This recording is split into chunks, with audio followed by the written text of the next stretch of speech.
You guys are about to embark on a series about what does it mean to live a happy life, a life of virtue. So really what I'm going to do is give a little intro on why a virtuous life, and then talk a little bit about fortitude and temperance. So the most important question that I'm going to ask you in this talk is whether, if you had a choice, would you be an orchid or a succulent? This is an existential question. This is a serious question. I want you to think about this.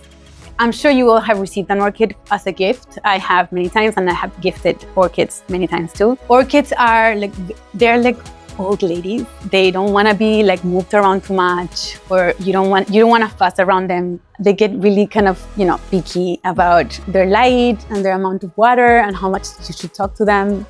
They usually live indoors, controlled light. Succulents, on the other hand, I've also gifted succulents in my life, are almost the opposite. They're super hardy. You can put them in this hot terrace out here in Beverly, and they will survive. They will be in heat for days, and they don't need much water. And not only will they survive, but they also will bloom, and they propagate very easily. So with very little, they can give a lot. So I want to make a case that in today's world, we need more succulents than orchids. Okay, we need to be hardy to survive and to thrive and to propagate, which is our goal as a Christian. I want to start by sharing a story with you. Are you guys familiar with Sophie Scholl? She was a rebel, and she actually grew up thinking that the Nazi government was good, but then eventually realized what was actually happening. And once she got to school, she joined her brother and a few other friends. It was called the White Rose movement. It was a resistance movement. And what they did was they printed these flyers and copied a million of them, and then they would spread them out through university towns. There's an epic scene that this actually happened, is that it was time for them to go because they would do it early in the morning. And there was this pile of flyers on overlooking a patio in one of the universities. And as they were leaving, she pushed them so they would all fly into the courtyard, and they started running out, and then the janitor saw them. So he called them out, and their trial was like a mock trial. It lasted 3 hours, and she died in the guillotine. And these are her final words when the jury asked, what are you thinking about what you did? She says, "I am now as before of the opinion that I did the best that I could for my nation. I therefore do not regret my conduct and will bear the consequences that result from my conduct." She was 21 years old when she died. So she was a pretty amazing, strong woman. And I love this quote of her. She says, "One must have a hard spirit and a soft heart." She actually keeps going about in the world there's mostly weak spirits and soft hearts, or et cetera, et cetera. But I want to take these a little bit deeper and think about what this means for us as a Christian. So a hard spirit is a spirit that is hardy, like our succulents. It's resilient and patient in difficulties. And I think this characteristic speaks to the virtues that we'll look at today, fortitude and temperance. They are these virtues that allow us to give ourselves to others, even though sometimes that's hard and difficult. And we can think the opposite of a hard spirit is a weak spirit, a fragile one, selfish, maybe one to commit but doesn't have the wherewithal to do so. And ultimately, a weak spirit is kind of not really trustworthy. You can't really lean on it. And then a soft heart is a heart that sees and that listens, a heart that is attuned to God, a heart that is sensitive to the needs of others, a heart that can see beyond the materialistic world.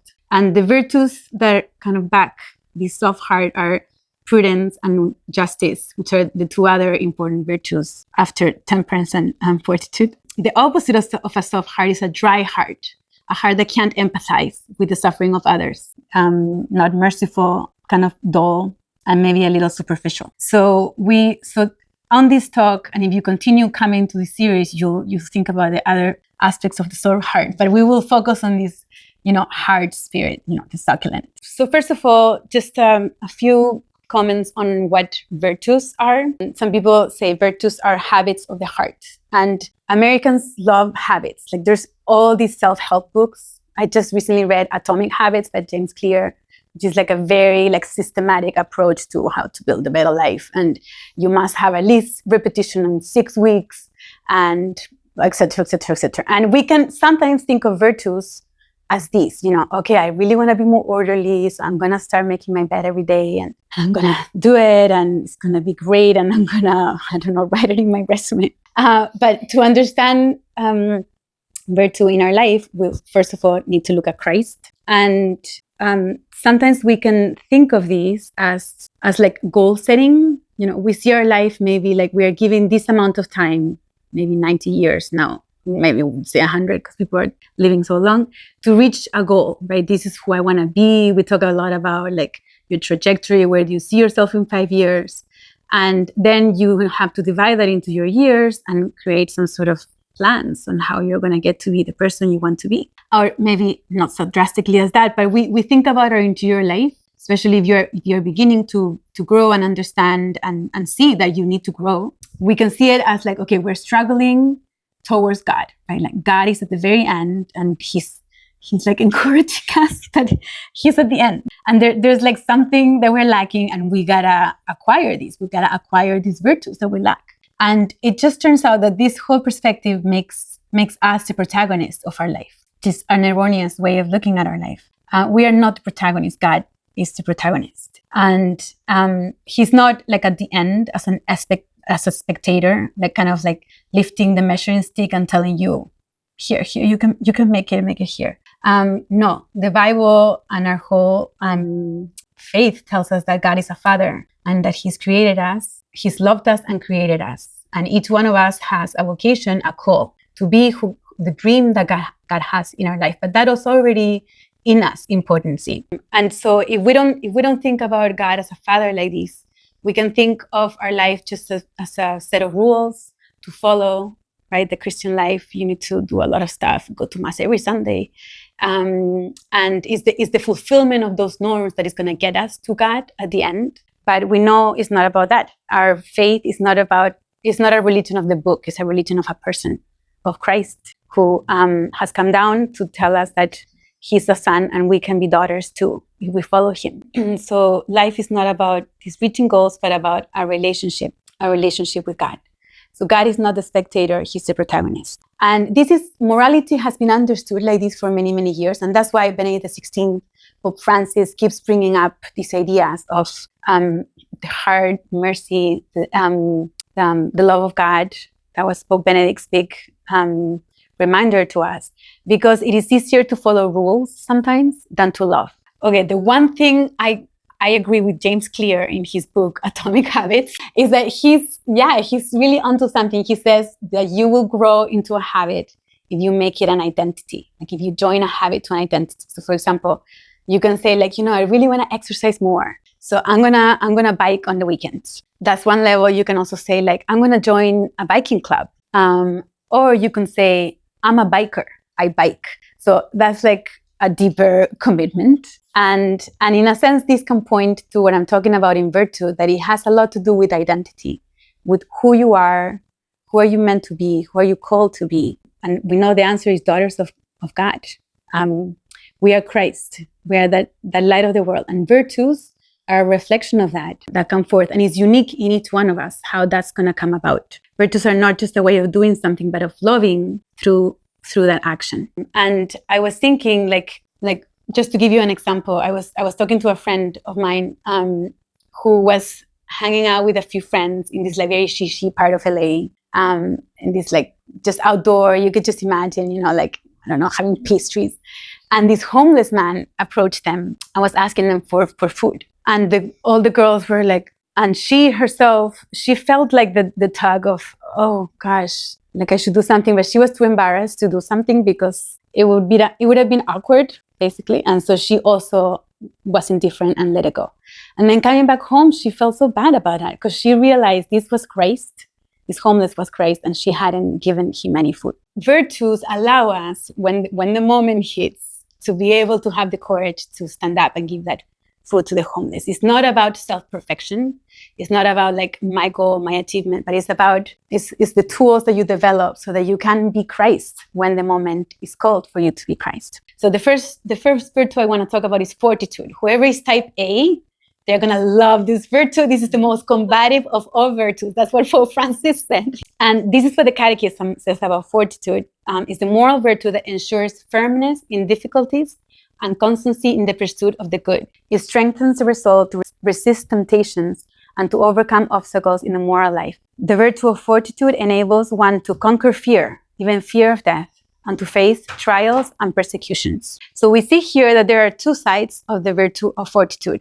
That active side, the pursuit of good, strengthens our resolve, but also the passive side of resisting, of staying put. And it takes courage. This Pope Francis talks about this. He gave a series of talks on these virtues last year in April, so you can go to Vatican website. He talks about fortitude. He says, in our comfortable Western world, which has watered everything down, which has transformed the pursuit of perfection into a simple organic development, which has no need for struggle because everything looks the same, we sometimes feel a healthy nostalgia for prophets, but disruptive, visionary people are very rare. There's also a need for someone who can rouse us from that soft place in which we have lain down and make us absolutely repeat our no to evil and to everything that leads to indifference. This active, like wanting to fight the good fight, in the sense. And then this passive active aspect is to withstand difficulties, the heat, as our friend we already mentioned, the routine, the bullies around you, our own hard-heartedness, or a disposition to sin, not to give in to that. And sometimes I'm going to focus on this passive aspect of fortitude. It sometimes can be harder for us because we are all victims of socially prescribed perfectionism, right? You've heard about this. This is when we feel we must live up to some impossible, often contradictory standard that is imposed by somebody else. And this can happen with our life of wanting to be better and more virtuous too. Like, how come so-and-so, and we compare each other, and then we are frustrated that we are like we are, instead of going back to what we were saying at the beginning, letting God do, like letting Him be the protagonist. One of the ways that we can grow in this aspect of fortitude is by developing a smaller virtue, which is the virtue of patience. And in our Amazon fast delivery world, this is also hard for us. Like, wait, I have to wait for 5 days for this packet to arrive? Like, what the heck? And yeah, well, it's good for us to remember that most things in nature grow with time. It takes time for anything to grow. It takes time for a house to be built. It takes time for anything. So why are we expecting that our life will just be like microwavable? Patience is the attitude towards life with which we know that although there are difficulties and sufferings and human error and evil, we know that our hope is not in vain. We know that God has conquered the world already, and each one of us. Okay, and then the example I want to give you of fortitude is one of my favorite novels. You guys ready for this? Jane Eyre. Have you seen the 2011 movie? It's so good. Anybody? I'm going to give it away. This is a big spoiler, but I just love this scene. So she's a governess in this big mansion. Mr. Rochester is the master of the house, and they fall in love. And it's like a meeting of the minds. And then they're about to get married, and she discovers that his wife is still alive and actually lives up in the attic. She's just a little crazy. So Jane, I mean, it's a gothic novel. It's so totally romantic. And Jane runs away, and then they have this final dialogue where Mr. Rochester is like, please stay. And she really has nobody in the world. She has nobody else in the world. Nobody liked her. She has a hard childhood. So if you bear with me, I'm going to read you this dialogue. So he's pleading, and she's thinking, okay, so then reason spoke almost as loud as feeling, and that one clamored wildly. Oh, comply, it said. Think of his misery. Think of his danger. Look at his state when left alone. Remember his headlong nature. Consider the recklessness following on despair. Soothe him, save him, love him. Tell him you love him and will be his. Who in the world cares for you? Or who will be injured by what you do? Still indomitable was the reply. I care for myself. The more solitary, the more friendless, the more unsustained I am, the more I will respect myself. I will keep the law given by God, sanctioned by man. I will hold to the principles received by me when I was sane and not mad, as I am now. And then this is the clincher. Laws and principles are not for the time when there is no temptation. There's for such moments as this, when body and soul rise in mutiny against their rigor. If at my individual convenience I might break them, what would be their worth? And so talk about, this is identity. Like, she knows who she is, even though nobody in the world knows her. And fortitude can also be a great antidote to relativism. Like, no, we know the truth, and the truth is walked along this path. And it takes much fortitude to do so. All right, temperance.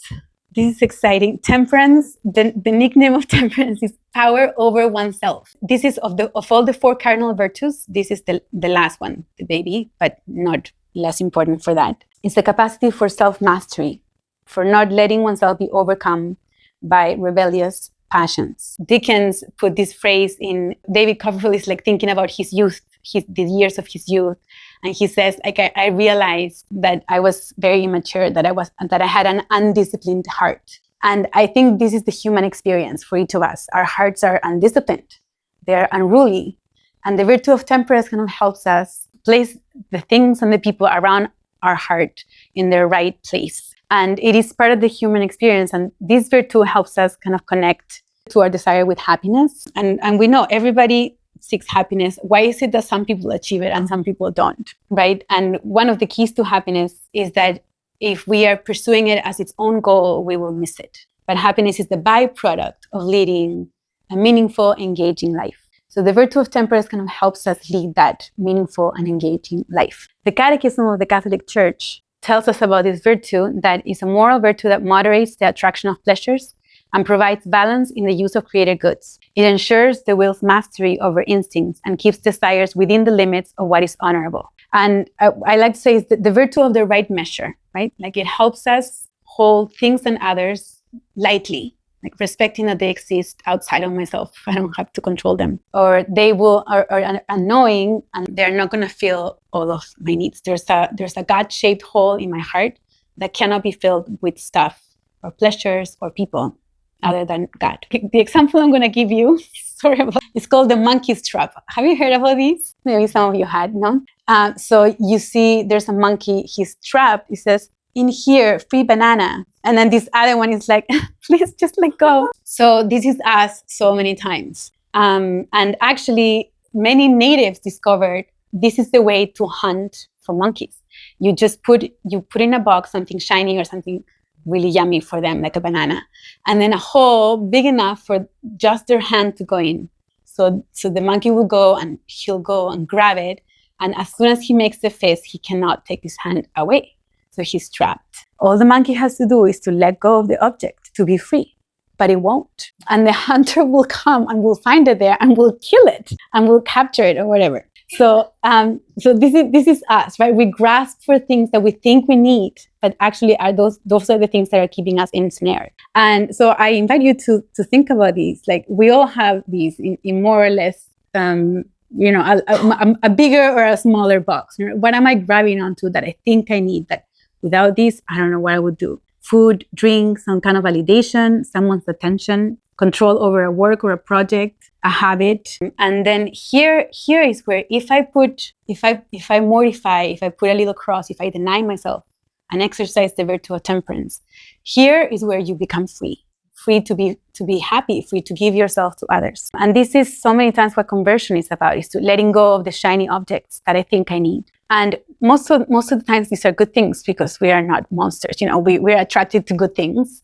So it's normal, but when we let them go, then we can receive them again with a lighter grasp. So I want to finish with a prayer from Pope Francis. This is beautiful. So, because of course we cannot grow in virtue if we don't have grace, right? That's one of the defining characteristics of being a Christian, is that we don't sanctify ourselves. It's God's grace, is a gift. But we can pray for it. We can ask God for the grace. So Pope Francis, let us pray to the Lord that he might give us this gift, the gift of maturity, the gift of age, the gift of emotional maturity, of social maturity, the gift of temperance. So with this, I leave you, except there's a St. Augustine quote, which is great about love. You can read it later. And then this is the bibliography. So the general audiences on the cardinal virtues that I mentioned from April 2024, if you go to the Vatican website, you can find them there. And then if you go to the Opus Dei website, there's a series of articles titled Very Human and Very Divine that talk about some of these virtues if you want to learn more.